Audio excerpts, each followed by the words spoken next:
Welcome, welcome, welcome. Good evening, good afternoon, good morning, wherever you are in the world for this live session, first live session of the group. Alessandro here from Thailand. So, good evening for me because it's 9 p.m.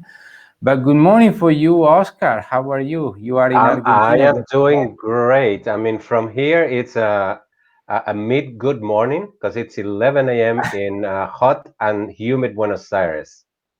Easy, comfortable, Yeah, nice, nice. absolutely, absolutely. You're very welcome. It's Bermudas and t-shirt season here. Well, here is Same, 365 days. We exactly, have no seasons actually, so exactly. Yeah, good that's stuff. pretty cool. Good stuff. Yes, I'm quite enjoying the frosty weather now here in Chiang Mai because it's still winter, so it's quite good. It's quite good. But welcome. Hey, thanks. Thank you so much for being here with us. And I really wanted to have this very first live with you.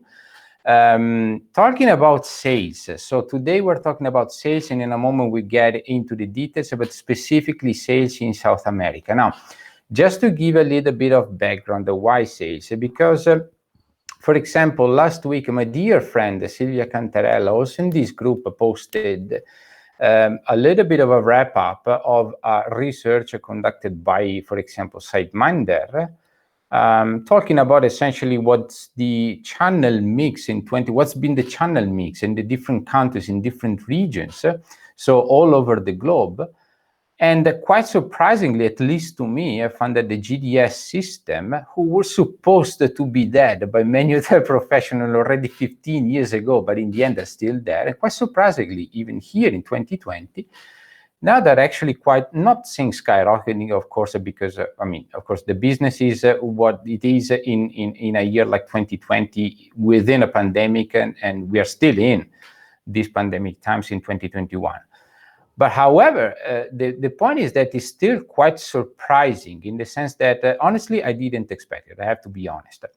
But why I'm saying GDS? Because, for example, GDS, as you know, is actually probably the most relevant, important channel, distribution channel for sales, representative for sales expert like you, Oscar. And the reason why I wanted to have you is because, like I said, you have 40 years of experience. I mean, I'm not just talking about a couple of years of experience. We already have a call before, a chat like this together. And you already told us that you went through many different crises, all right, in history. You mentioned, like, for example, the Gulf War and whatsoever. Of course, there were different things. Probably something as big as this pandemic, it never happened. However, you went through many different situations and you always came out stronger.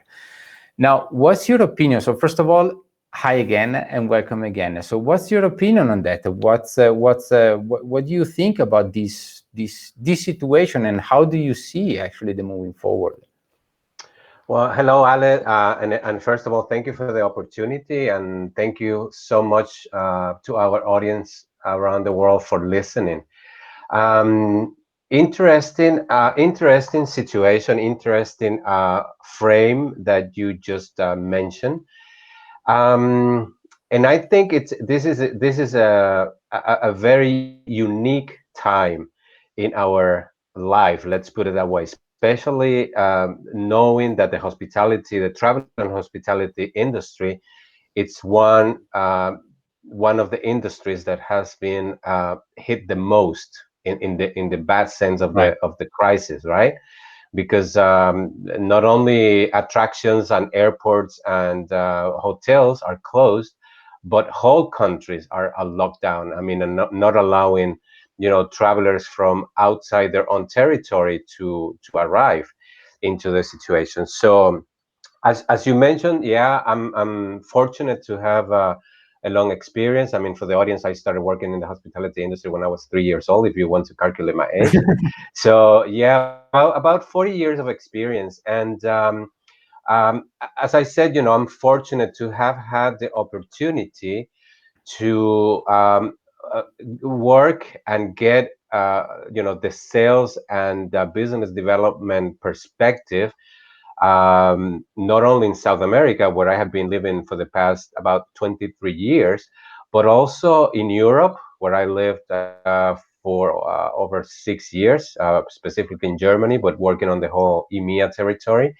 And also touched a little bit on sales, doing sales myself in America, I mean, the US and in Asia Pacific. So, to your point, yes, in this very long time of experience, of hospitality experience, as you rightly mentioned, we have been, gone through different crises like Hmm. the Gulf War, the Balkans War, market crashes, SARS, another epidemic, and as you rightly mentioned, nothing had given us hospitality professionals or anybody for that matter the idea that we would get to a crisis similar to the one that we're living today. Hmm. So yes, we came out stronger, and in connection, connecting, trying to connect, crisis with what you mentioned about GDSs increasing and wholesalers increasing their sales.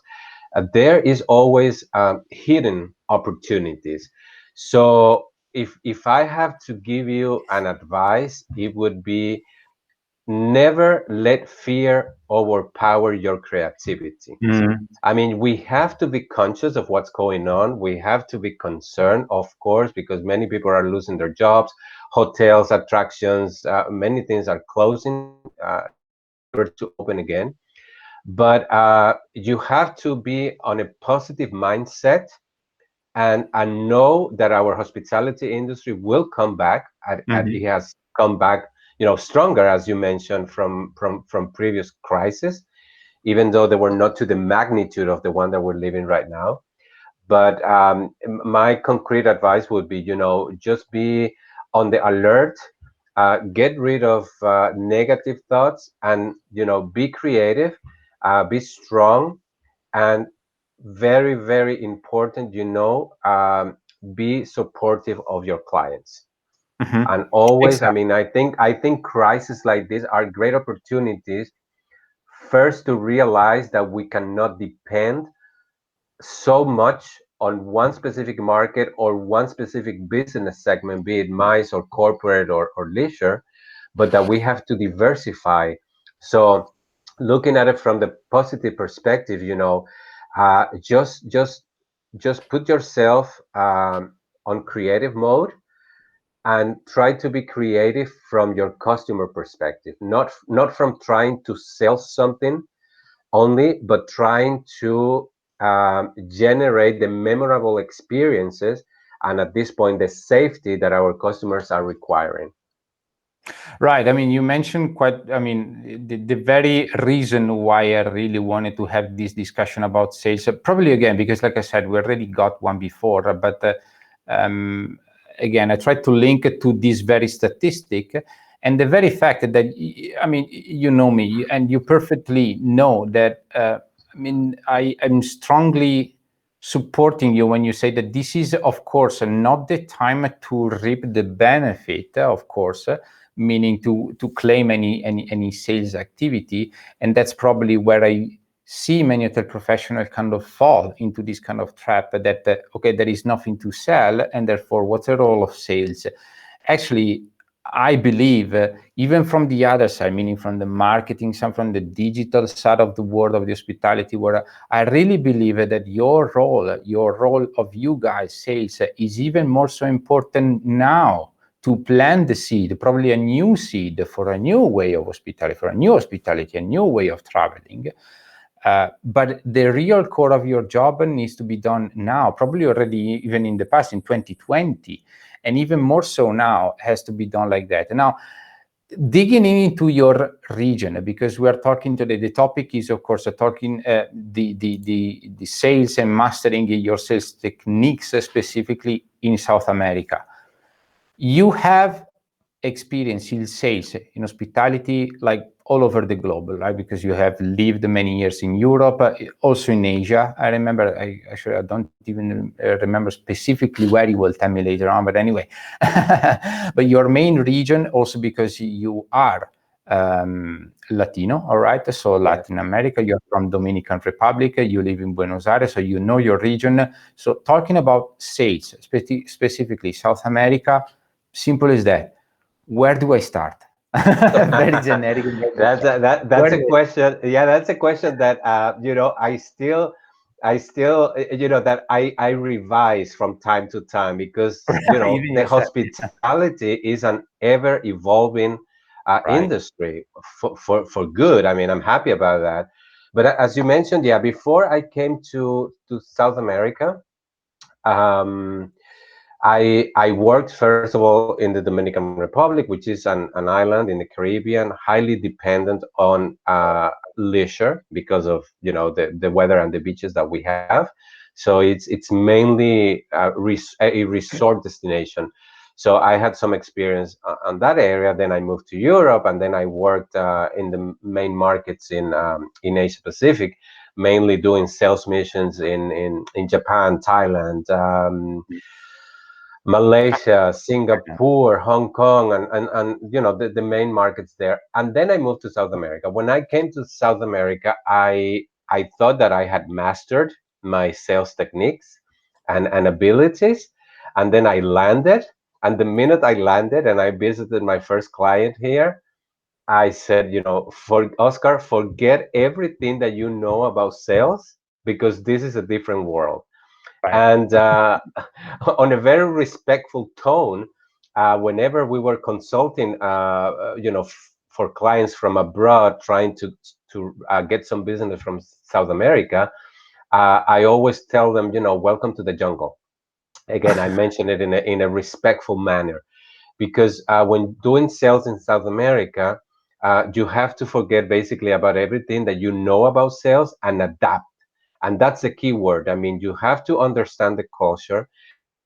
And interesting enough, it is one thing, even though you are within the same region, let's say South America, it is absolutely different, or you need to adapt some of your sales techniques and abilities if you're doing sales in Argentina versus Chile or Brazil, Mhm. for that matter, which is another culture, it's another language. It's basically a subcontinent on itself, Brazil. Obviously, totally different if you go to Mexico and Peru and Colombia, etc. So to your question, where do I start? Obviously, I always tell my clients, just dust off your sales 101 notes that you took when you were in college, and then obviously, this is not a secret formula. It's just start at the beginning. First of all, you have to research on the market. Again, this is basic. I mean, I'm not inventing anything, but you have to research the market, not assuming that researching for South America is the same type of research that you would do if you would be doing sales actions in the US or in Europe or any other territory.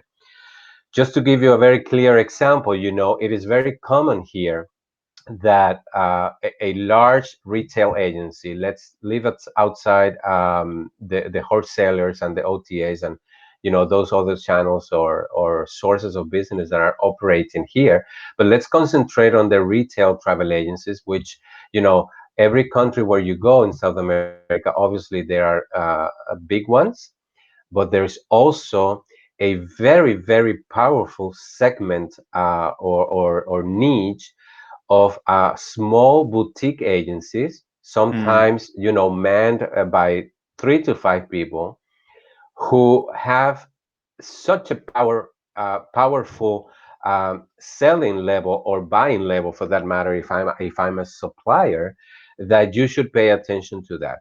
And the point that I want to get to is that a lot of these agencies, most of them, I would be saying, they do not only concentrate on one specific market segment. What I'm trying to say is that you go to some markets in Europe or the United States, and if you go to visit a client, they concentrate on corporate business, on corporate travel, 100%. Living outside the TMCs for a minute. I'm just talking about the regular retail agencies. So they do either corporate, or they do MICE, or they do leisure. In South America, it is very common that you in one visit you talk in within the same travel agency, whether it's small, mid-size, or big. You will be talking, and they will be covering corporate, they will be covering Hmm. leisure, and they will be covering MICE. So you have to start from zero doing that research, so that when you visit that client, you can adapt your language and your presentation and your communication, knowing that you might be meeting with 5 or 6 people, each one from a different business segment. Right. So Hmm. you will have to touch on the corporate, and you will have to touch on the leisure, and then you will have to talk on the MICE, which is, basically the same. It's the same hotel, it's the same offer basically, but you have to talk to them in a way that you motivate them to consider you for their specific segment of business. While again, going back to where do I start, you have to do your research, and while you are doing that, you also have to also combine with developing or enhancing your sales skills. I mean, because Mm. you cannot pretend, not even only in South America, but if you are a salesperson, a sales professional, you cannot assume that doing sales in South America is mainstream, sorry, that the way you sell in Thailand, where you are, or the way you sell in Spain or in the US is the same way that you can sell in Mexico, Brazil, or Argentina. So it is a combination of basing your strategies on good research and combining it with developing and enhancing your sales skills. Right. Today, for good, good, positive for us, hospitality professionals, there are many reports out there available where you can see who is traveling to your destination in what volumes, and who is selling your concept. So, Mm. from that research, you can start creating your list of, beyond your actual clients, your potential clients, and then, spread from there.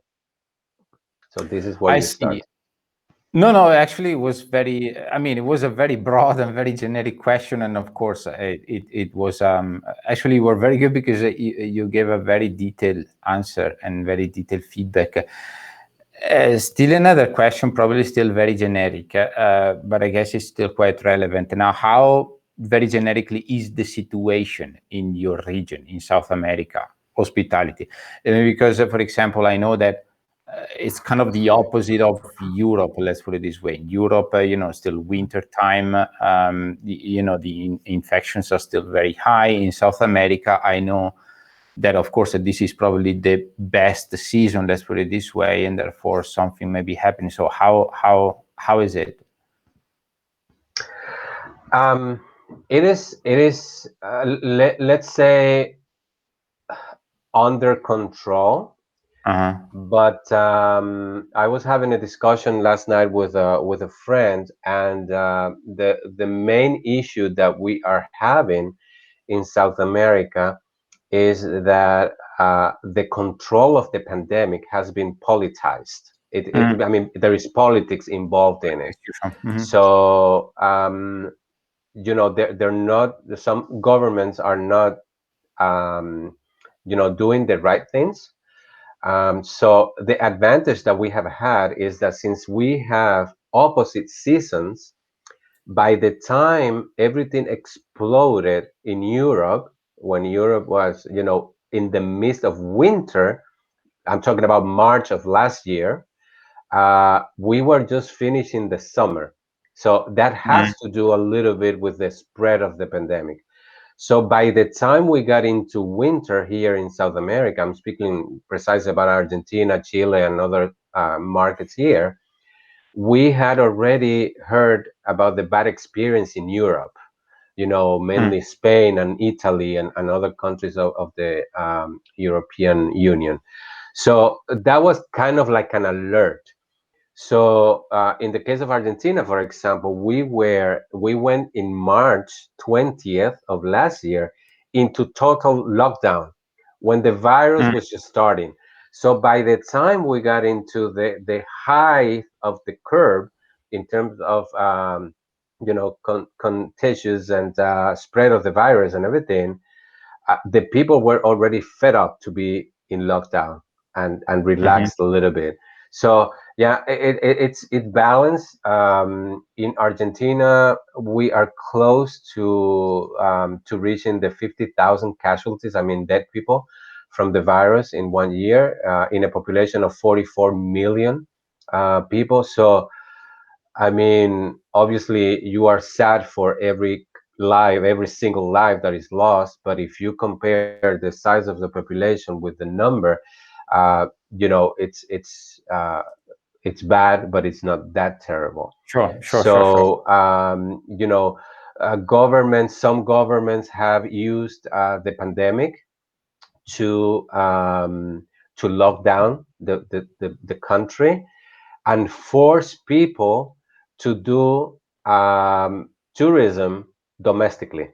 Mhm, So that I mean, most countries in South America are having difficulties with the sure. economies and whatever. And if I speak about Argentina in particular, the rumor is that the country was locked down so that people stay within Argentina. They don't spend money abroad, going to Mm, Europe or to the States or to Brazil, and that the people do not demand dollars, US dollars, or foreign currencies, which are scarce at the moment. So they're mhm, controlling the kind of that's the rumor, and there is just a very few people traveling abroad.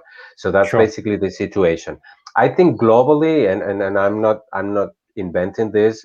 If you listen and talk to the experts, uh, basically around the world, it's going to go back to the new normal, as they call it, and people are going to travel domestically, then regional, then international. Mhm, Whether international will be the fall of this year, I mean Q4 of this year, I don't know. Whether it's going to be June of 2022, nobody knows. So if I was speaking to a client in New York the other day, New York being the capital of the world, and the person was telling me, we expect things to get a little bit better by Q4 of this year. Let's say as of August. So end of summer, going into fall and then winter. Right now, this person was telling me Broadway is closed, most restaurants are closed, and most attractions are closed. So why would you come to New York? So at the sure. moment, what they're seeing in terms of business is the fed up Bostonian, or somebody from South Carolina, or somebody from Connecticut. I mean, neighboring states basically coming to Mhm, New York for 2 nights just to relax and say, okay, I went to New York, but sure, sure. they That's it. don't do much. So That's it. that's the situation in comparison to other All right. markets. Yeah. Now let's get, I mean, back to the details now. No more generic question. Let's get back to the details of your region and how to do sales in your region. So, if I would be Italy, if I'm an hotel owner and I would be interested in doing sales in your region, so what would you suggest? So, how can I get, for example, the best sales appointments for my hotel? Uh, the first and most important recommendation is that if you are a hotel outside of the South American territory, namely you are based in Europe or in Asia or in the United States, it always helps to have a local representative. A local representative, that understand the culture, that speaks the language, that has the daily contact, or nurture the contacts with the local trade. I mean buyers in the local market. So that always helps. If you cannot afford to have a local representation, and the local representation can be based in Argentina, Buenos Aires, or in Chile, or in Bogota, Colombia, whatever, and then covering the whole region, um, then the best appointments, you have to be realistic. And first of all, you have to that's why I started in your previous question or comment. You have to start from research. I mean, analyzing, the behavior of the market, and more than the behavior, the potential of the market.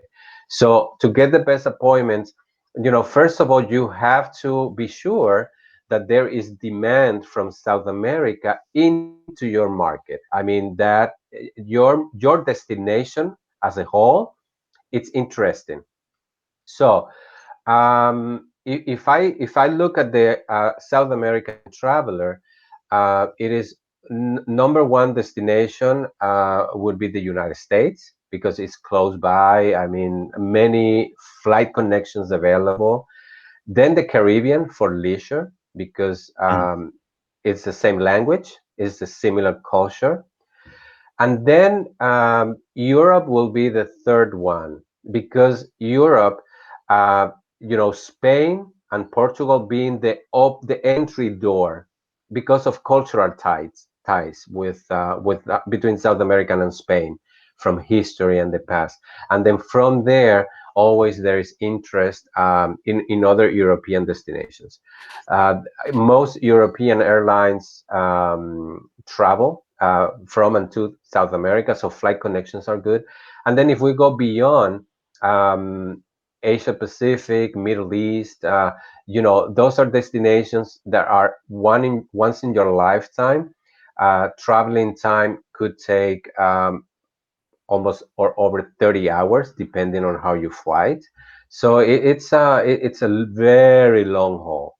So going back to your question, how do I get the best appointments? Number one, if you have a local representative, that's already an asset. If not, then you have to start defining and researching if there is potential into your destination. Number two, if your hotel is attractive for the travel All- population into your Mhm. destination, and also the volumes, because I mean, if you want to get a good appointment with a client that only books 10 clients a year into your destination, then why bother? Also, you have to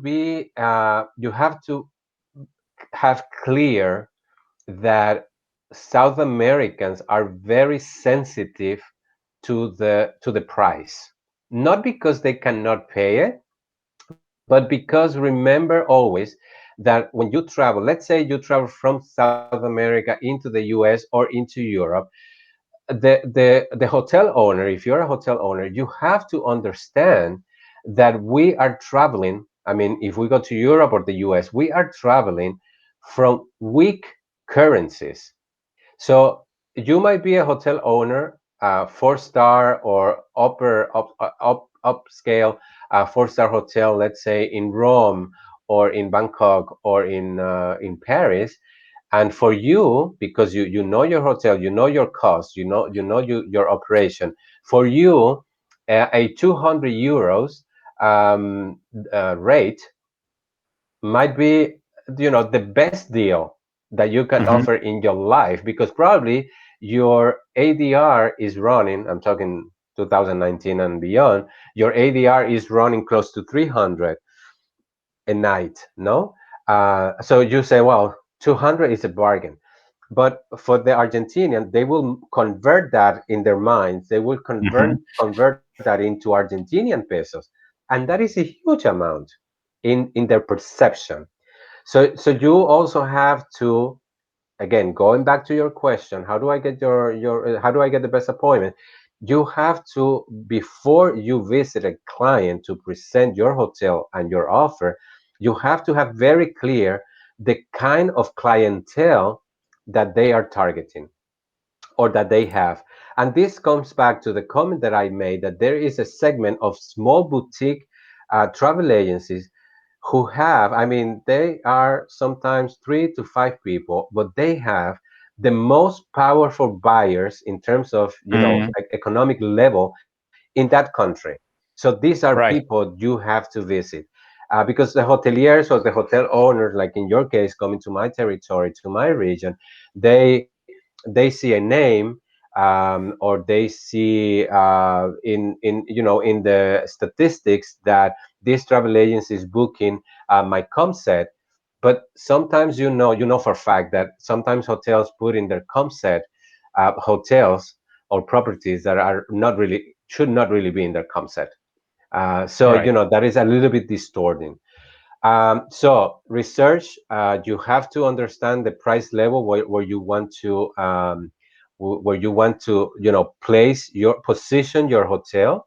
So I had many clients in the past that using technology, they made offers available only to the South American market that could Mm-hmm. not be booked in the domestic market or the regional territory or in the continent. So Market tailor. so Sure. exactly. So you get out of those 200 euros barrier, and you say, okay, for South American only, I'm going to offer it at 189, including breakfast only for South Americans as a benefit. That is all doable, and that is the part that gives me more energy is to create those specific campaigns for the territory, South American territory that can be, useful for that. Uh, so in addition to that, to your research, your positioning, you have to be sure that your hotel is interesting for that travel agency. Because in many occasions, what I had situations where we go to the hotel owner wants to visit your hotel, your travel agency because they saw your name or somebody recommended. But then when I did my local research, I mean, that's why it's important that you have a local rep. When I did my research, I soon realized that that travel agency was, their client base is high-end traveler with money, so they can pay your ADR of 300 plus breakfast in this case. But probably they were an age range of 55 years and above, Mm, right? And if your hotel is a one of those trendy, edgy, new, very modern, colorful, no closets, open bathrooms type of hotel, they will not sell you. it's not I gonna mean, work. they do Sure. have the money, but I always tell them you have to understand that the mindset of the South American, even if they are below 55, it's more conservative.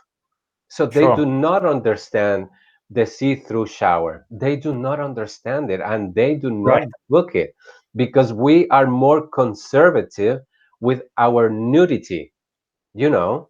So even if I'm traveling with my wife, I don't want my wife to see me, taking a Sure. shower while she's watching TV on the bed next to the shower. So this is all cultural stuff that your local representative should manage and tell you, there is no sense of visiting this agency that you told me you want to visit because they will not sell your hotel.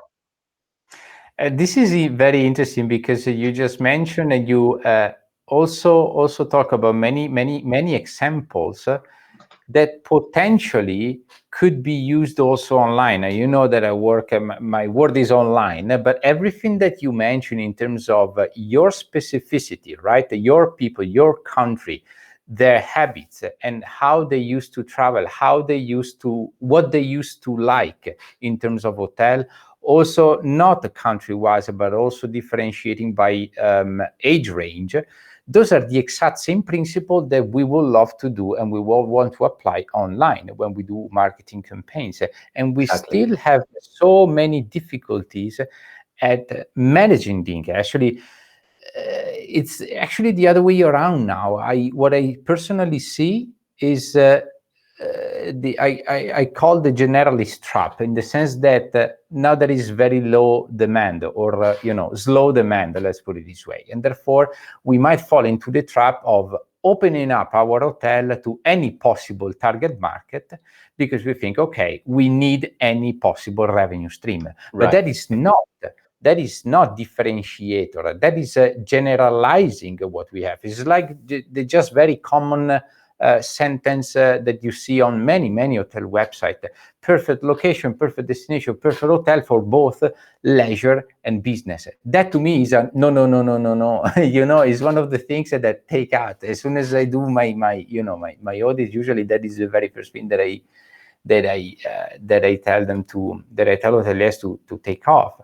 But it's the same principle that you just said. And now, you mentioned before the small boutiques agency, right? So small, but yet very powerful, but meaning very, very, very small, made up by 3 up to 5 people. So it's essentially family size, let's put it this way. Yes. In any family there's a boss, right? So how can I get to the boss, right? How can I identify the boss? How can I identify that one figure, that one individual that is the one that I will need to go to? Well, the one thing that I can tell you firsthand is that I am not the boss in my family. So I'm basically just an Yeah, yeah, employee of my wife. I mean, let me just put it that get way. it. So yes, that's another very passionate thing about South America, but regardless of, of the size of the travel agency, let's leave aside for the moment, for this exercise that we are exchanging with our audience, let's leave outside TMCs, and I'm mentioning, the American Express and the VCDs and the Carson Wagon lease, because Uh-huh. in that structure, which is mainly concentrated in corporate travel, I mean, business is given by the contractual agreements that the corporate accounts that they manage have to go to a specific hotel. So there is no a lot of room of flexibility there, because if your hotel is not in the travel program, or on the corporate program of of that corporate account, they would not even open the doors for you. So let's leave those aside. And I can tell you, for example, in the case of Argentina, that it is so, in the case of the TMCs, again, Carson, BCDs, and American Express, and the others, that they concentrate so much on the corporate, which is okay. But as I mentioned at the beginning of our conversation, the same client that travels today for business and is attended or serviced by one of these TMCs, they have an emotional connection with the travel Mm-hmm. agency. So when they travel on leisure with their family, they expect the same travel agency, because they know Alessandro at BCD or American Express, and they expect that Alessandro also coordinates and organizes their leisure travel. But they don't want to do that. So in some cases in South America, what they have done is that these TMCs have outsourced to another travel agency the leisure part. So Mm-hmm. let's get back to your comment and the bus. That is something that is fascinating in South America, because having had experience, in Europe and the US and Asia Pacific a little bit, my perception was that when you went to one of these retail travel agencies, again, regardless of the size, the agents or the travel advisors basically had some independence. I mean, they knew basically what they could book in terms of guaranteeing kind of like the quality of the product, but um, they if I go outside of Latin America, they value, I mean, the management of the agencies, or the heads of the agencies, they value more efficiency over service. Mm-hmm. So in those travel agencies, again, outside of Latin America, they they have measured how many minutes an agent can spend on the phone or communicating with the client to book something. Then I come to South America some years ago, and again, welcome to the jungle, forget everything you know about sales. And then you start going to these travel agencies, again, for the third time, regardless of the size, and you find what, with time, I came to call my ambassador. So you would have, as I mentioned, in one meeting, let's say 10 people, and then you will have in the audience people from corporate, people from leisure, people from high end, and people from MICE. So you have to start adapting your conversation and your visual contact with each one of them.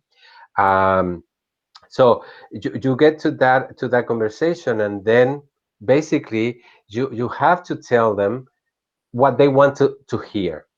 But then suddenly you start realizing that in that meeting, there is something which is what I call my ambassador, which they usually call here operation manager or something like that. So in the hands of this person who works as an advisor to the people from corporate, from leisure, and from MICE, this person is the one that basically can put thumbs up to say yes, you can book that hotel, or thumb down to say mm-mm, Mhm. we will not send our clients to that hotel because they have the see-through showers. For example, I'm just mentioning a detail. I have nothing against the see-through showers, but I'm positioning myself on the hands of the thing.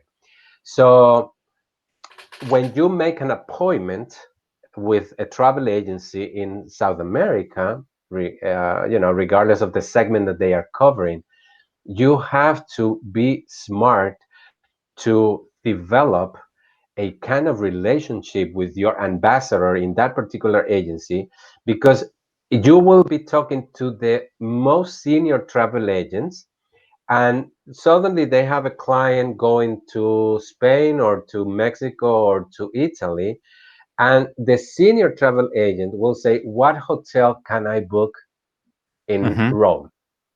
Because the agencies have standards of hotels that they can book just because they treat each one of their clients. This is cultural. They treat each one of their client as the most VIP client, as if it would be their only client in the agency. So there is such an emotional connection and such a sense of responsibility that everything goes perfect with this booking in your hotel, that they pay a lot of attention to what they book. So when you visit them, you have to make sure that you pamper and that you wine and dine that person, and that you know their birthday, and that you send them flowers on their birthday or chocolate, or pick up the phone, not WhatsApp or not an email. You pick up the phone and you talk to that person and celebrate their birthday. So always, research who is the operation manager, or who can be your best ambassador, because this is the person who will guarantee the positioning of your hotel within that travel agency. So it is very important. I have my experience, when I was doing customer service in the past. I had hotels in different parts of the world that at one point they told me, but I have the feeling that each one of your clients is a VIP. And yes, because the travel agent, the retail travel agent, take such care of each one of the bookings that they create the travel, they design the travel. And I'm not talking about now that the word design and empathy and creativity is trendy. I'm talking 20 years ago. So uh, I always that's why when you go to talk to the boss or to any travel agent, I always advise the clients that come to my territory to visit, and this is something that would apply anywhere in the world, is that tell them something that it is of value to them and their clients, that assures them the quality of your product, but not only the quality, the support, that in Mhm. case of anything happening, from an overbooking situation, which should not happen, or the guest lost their passport at the airport, or in the taxi where they came in from the airport, that you are there, because if you go that extra step, they will remember you, and they will keep on booking you, and they will keep on recommending you to other travel agencies in their network of friends. So it is very important. And I always advise the clients, when you visit them, tell them something, tell them a story of value that they cannot find in a website, and they cannot find on TripAdvisor. It cannot be because deep. because with technology, when I came for the first time in Argentina, or to Argentina or South America for that matter, we still depended on printed material. Mhm. Nowadays, you go with a brochure to a travel agency and they look at you like, we don't have the space. I mean, that information I can see in your website. Tell me about the newest restaurant in your city. Tell me about the art exhibitions this year. So you have to complement your hotel. If you're a hotel owner, Alessandro, your hotel is just a complement, is a tiny little part of the experience, Right. that your destination will deliver to this client. So that is how you conquer the bus. And once you have conquered the bus, you can be assured that your hotel is positioned with that travel agency. Obviously, the basic, you have to be transparent, you have to be honest, but it gets on my nerves, when I see sales directors, regardless of the level, I mean, senior, young, whatever, that still come to a sales meeting with a potential client and they still talk about the number of rooms, the gym or the Yes. fitness center, and the amenities. And they don't Yeah. want to hear that. They want to know. I mean, South America, they want to know the size of the room. Because if you go to Paris, I mean, and they love, South Americans love Saint Germain, for example, or um, in Rome, they love Piazza de España, and they go there because they travel by reference of their friends, and then their friends tell them, you have to go and be near Piazza de España because that's a beautiful area, or you have to be close to Campo di Fiori or to Piazza de España, or Piazza Navona. They want to go there, and they want to know the size of the room, because for South Americans, the size of the room in their minds is the size of the room of a chain hotel in Orlando, close to Disney, which is a huge room, because the price of the square meter in Orlando and the labor cost in Orlando, it's probably less than half than having a property in Piazza de España Uh-huh. or in Saint Germain. The Latinos don't understand the 18 square meters of a room, because they don't only go to Paris with a carry-on, or not even a carry-on. Maybe if they're coming from London for a weekend, or from Italy for a weekend, or from a neighboring country, they're coming long haul, and they don't only come to Paris or Rome. They will spend 15 days or 21 days going all around Europe. So they will travel with 2 suitcases, carry-on, laptop, cell phone, and handbag. So when you get to an 18 square meter size room in Paris, they said, "No, I cannot." You So this cannot is beat this it. is these are the details that you have to be sure that the boss in the travel agency manages. That they know, Right. okay, if it's only 1 or 2 nights, okay, put him in the 18 square meter, and then that comes your part, and you said, okay, for South American, because I know this, because your local representative trained you on this, you hotel owner, I told you so. If possible, then you train your front desk staff that when they see a passport from South America, if your availability permits, give them an upgrade, and then Hmm. have two extra square meter, and generate that conversation with the client in the front desk. But you have to empower your staff that is in contact with the guest. And I always tell the hoteliers, rub it on their faces of the guests, that you are giving them an upgrade for free, and that they will be more comfortable, and that that they travel 13 hours to get to your destination. So if possible, give them the early check-in, or if you're fully booked from the night before, give them a free breakfast. Just this, you need to establish this connection, because that will guarantee the success of your property and the love of the boss. Well, thank you, Oscar, because you shared a lot of information with all of us, very detailed actually, which is exactly what we were looking for, what I was looking for, because it doesn't really matter talking about something that are of all common sense spread all over the world, but something very specific to your people, to your region, to your country. And just like the last thing that you said, the square meters are more important, or the size of the room is way more important than the amenities that you may list in front of a potential customer, a potential agency.